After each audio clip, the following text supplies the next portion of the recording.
Paano gumawa ng tsinelas na panloob ng bahay? At talagang kayang-kaya mo to mga kadiskarte.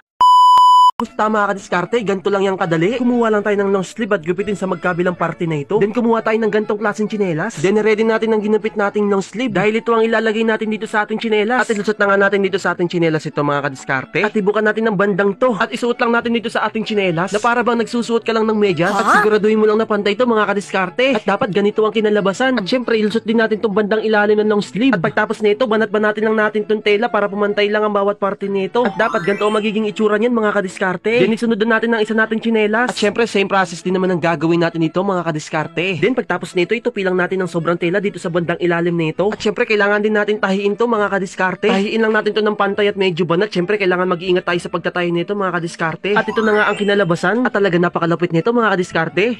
At syempre isunod na nga natin ng isa nating tsinelas. Syempre same process din naman ang gagawin natin dito sa pagtatahi mga kadiskarte. Yun, like and share, follow for more.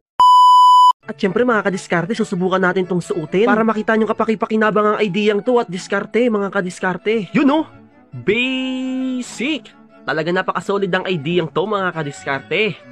Yun! Thank you for watching!